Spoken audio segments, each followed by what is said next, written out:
Noite dos Capitães da Areia. A grande noite de paz da Bahia veio do cais, envolveu os saveiros, o forte, o quebra-mar, se estendeu sobre as ladeiras e as torres das igrejas. Os sinos já não tocam as ave-marias, que às 6 horas há muito que se passaram, e o céu está cheio de estrelas, se bem que a lua não tenha surgido nesta noite clara. O trapiche se destaca na brancura do areal, que conserva as marcas dos passos dos capitães da areia, que já se recolheram. Ao longe, a fraca luz da lanterna do Porta do Mar, botequim de marítimos marinheiros, parece agonizar. Passa um vento frio que levanta a areia e torna difíceis os passos do negro João Grande, que se recolhe.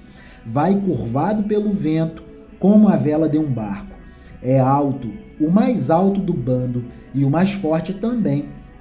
Negro de carapinha baixa e músculos retesados, embora tenha apenas 13 anos de idade, dos quais 4 passados na mais absoluta liberdade, correndo as ruas da Bahia com os capitães da areia. Desde aquela tarde em que seu pai, carroceiro gigantesco, foi pegado por um caminhão quando tentava desviar o cavalo para um lado da rua, João Grande não voltou mais para sua pequena casa do morro. Na sua frente estava a cidade misteriosa e ele partiu para conquistá-la. A cidade da Bahia, negra, maravilhosa e muito religiosa. É quase tão misteriosa como o Verdemar. Por isso, João Grande não voltou mais para casa. Engajou-se com 9 anos de idade nos Capitães da Areia, quando o caboclo ainda era o chefe e o grupo pouco conhecido, pois o caboclo não gostava muito de se arriscar. Cedo, João Grande se fez um dos chefes do bando e nunca deixou de ser convidado para as reuniões que os maiorais faziam para planejar os furtos. Não que fosse um bom organizador de assaltos ou uma sumidade de inteligência viva. Não. Ao contrário, doía-lhe a cabeça se tinha que pensar. Ficava com os olhos ardendo se tinha que ler algo, como também ficava muito irritado quando via alguém fazendo maldade com os menores. Então seus músculos se retesavam e estava sempre disposto a qualquer briga. A sua enorme força muscular o fizera temido. O sem-perna dizia dele bem assim: este negro é burro, mas é de valor. E os menores, aqueles pequeninos que chegavam para o grupo cheios de receio e medo, tinham nele o mais decidido protetor. Pedro, o chefe, também gostava muito de ouvi-lo, e João Grande bem sabia que não era por causa da sua força que tinha amizade de Pedro. Pedro Bala achava que o negro era bom e não se cansava de dizer: tu é bom, Grande, tu é bom, tu é melhor que a gente, gosto muito de você. E batia pancadinhas na perna do negro, que ficava muito encabulado e sem graça. João Grande vem vindo para o trapiche. O vento quer impedir seus passos e ele se curva todinho, resistindo contra o vento que levanta a areia. Ele foi à Porta do Mar, boteco dos marinheiros, beber um trago de cachaça com o querido de Deus, que chegou hoje dos mares do sul, de uma pescaria. O querido de Deus é o mais célebre capoeirista da cidade. Quem não o respeita na cidade da Bahia? No jogo de capoeira de Angola, ninguém pode se medir com o querido de Deus, nem mesmo Zé Moleque, que deixou fama de capoeirista no Rio de Janeiro. O querido de Deus contou as novidades e avisou que no dia seguinte apareceria no trapiche para continuar as lições de capoeira que Pedro Bala, João Grande e o gato tomavam. João Grande fuma um cigarro e anda para o trapiche. As marcas dos seus grandes pés ficam na areia, mas o vento logo as destrói. O negro pensa que nessa noite de tanto vento são perigosos os caminhos do mar. João Grande passa por debaixo da ponte, os pés afundam na areia, evitando tocar no corpo dos companheiros que já adormecem. Penetra no trapiche, espia um momento indeciso, até que nota a luz da vela do professor. Lá está ele, no mais longínquo canto do casarão, lendo à luz de uma vela. João Grande pensa que aquela luz ainda é menor e mais vacilante que a luz da lanterna do Porta do Mar, e que o professor está comendo e estragando os olhos de tanto ler aqueles livros de letra miúda. João Grande anda para onde está o professor, se bem que durma sempre na porta do trapiche, como um cão de guarda, um cão de fila, o punhal próximo da mão para evitar alguma surpresa. Anda entre os grupos que conversam, entre as crianças que dormem, e chega para perto do professor. Acocora-se junto a ele e fica espiando a leitura atenta do outro. João José, o professor, desde o dia em que furtara um livro de histórias numa estante de uma casa da Barra, se tornara perito nestes furtos. Nunca, porém, vendia os livros que ia empilhando no canto do trapiche, sob tijolos, ou melhor, sobre tijolos, para que os ratos não os roessem. Lia-os todos numa ânsia que era quase febril.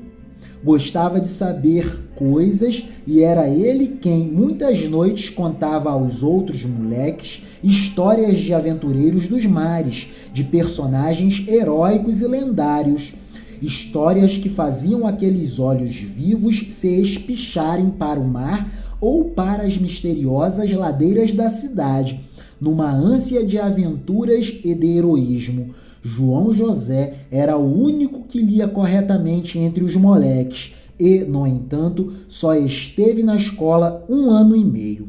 Mas o treino diário de leitura despertara completamente sua imaginação, e talvez fosse ele o único que tivesse uma certa consciência do ser heróico das suas vidas. E segue o texto, mas ficaremos por aqui. Surge mais um personagem, ou melhor, 2 personagens. O querido de Deus, o professor de capoeira, e o João José, o professor. Vale a leitura mais uma vez. Que beleza! Entre os moleques, um de potencial erudição. João José, o professor, desde o dia em que furtara um livro de histórias, numa estante de uma casa da Barra, se tornara perito nestes furtos. Nunca, porém, vendia os livros, que ia empilhando num canto do trapiche sobre tijolos, para que os ratos não os roessem. Lia-os todos numa ânsia que era quase febril. Gostava de saber das coisas e era ele quem muitas noites contava histórias aos outros moleques, histórias de aventureiros dos mares, de personagens heróicos e lendários, histórias que faziam aqueles olhos vivos se espicharem para o mar ou para as misteriosas ladeiras da cidade, numa ânsia de aventura e de heroísmo. João era o único que lia corretamente entre os moleques e, no entanto, só esteve na escola 1 ano e meio. Mas o treino diário de leitura,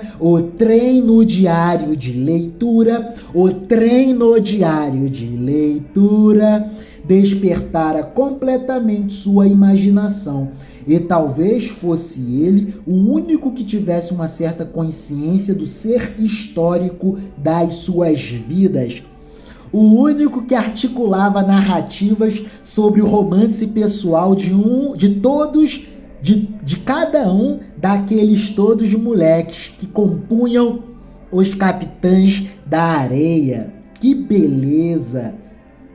Narrativas que se compõem em romance pessoal e história de vida de cada um daqueles moleques que compunham Os Capitães da Areia, de Jorge Amado, texto de 1937. E segue o texto, mas aí é papo para um próximo vídeo.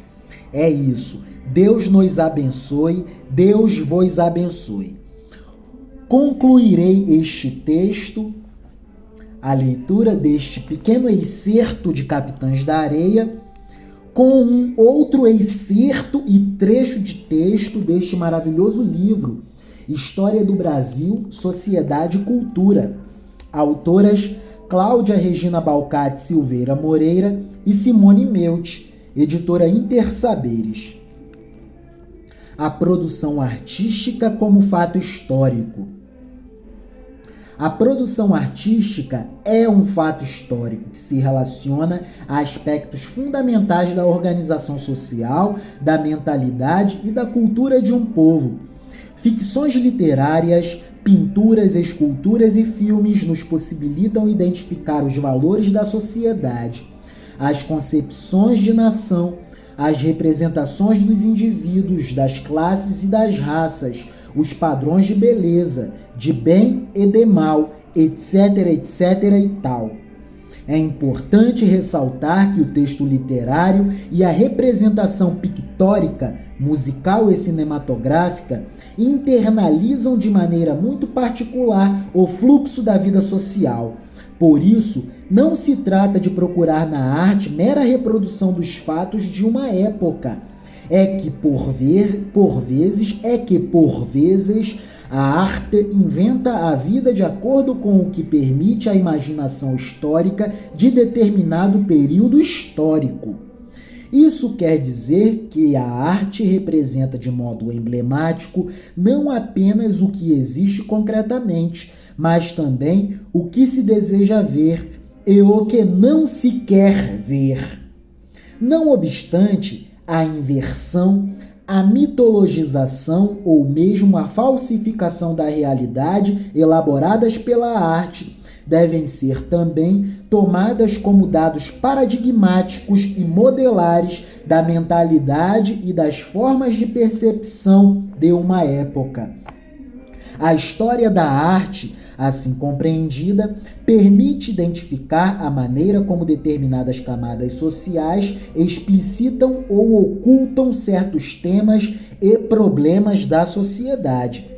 Se estudarmos por um longo período histórico a produção artística de uma determinada sociedade, poderemos compreender as transformações e as permanências ocorridas nessas percepções. Uma questão coloca-se dramaticamente na produção artística do Brasil ao longo do século XIX e do século XX. Refere-se à desesperada tentativa de invenção de uma tradição e de uma identidade nacional. As indagações "o que é o Brasil?" e "o que é o brasileiro?" mostram-se eloquentes em todas as principais obras produzidas no período compreendido entre a segunda metade do século XIX e os anos 40. E o texto de Jorge Amado, Capitães da Areia, é um texto de 1937, está dentro deste contexto. Essas perguntas, o que é o Brasil? Ou o que é o brasileiro? Essas perguntas eram quase uma obsessão em nossos artistas e também em Jorge Amado, por óbvio. Na esteira dessas questões surgem pistas interessantes acerca da natureza das relações raciais no país mestiço que é o Brasil e das relações entre cultura erudita e arte popular.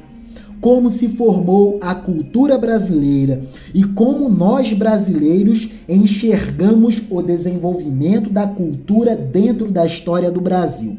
É por isso que estamos lendo Jorge Amado e Graciliano Ramos, Capitães da Areia e Vidas Secas, respectivamente. É isso. Ao longo da leitura desses textos, leremos um pouco mais deste maravilhoso livro, História do Brasil, Sociedade e Cultura. É isso. Viva a literatura brasileira, viva o letramento cultural, viva a cultura, viva a acessibilidade ao mundo da cultura. Que Deus Pai Todo-Poderoso nos oportunize mais destes momentos. Pois escrever, ler e meditar são privilégios humanos raros. Somos cerca de 8 bilhões de seres humanos na face da Terra. 8 bilhões! Só que menos de cerca de 1 bilhão de seres humanos na face da Terra exercem com plenitude a leitura, a escrita e a reflexão. A maioria das pessoas não pensam muito no que refletem e no que fazem, e isto é muito grave. Se temos capacidade de ler, escrever e pensar em refletir, se temos capacidade de produzir reflexividades, produzir raciocínios pensantes, agradeçamos a Deus, porque isso é privilégio raro. Amém. Viva a acessibilidade ao mundo da cultura. Viva a Escola de Campeões. No próximo vídeo continuaremos com Capitães da Areia, Jorge Amado. Capitães da Areia, obra-prima da literatura brasileira. É isso. Deus é Pai, Deus é paz, Deus é luz, Deus é amor, Deus é perdão. Amém. Estejamos em paz e tenhamos bom domingo na graça de Deus. Amém.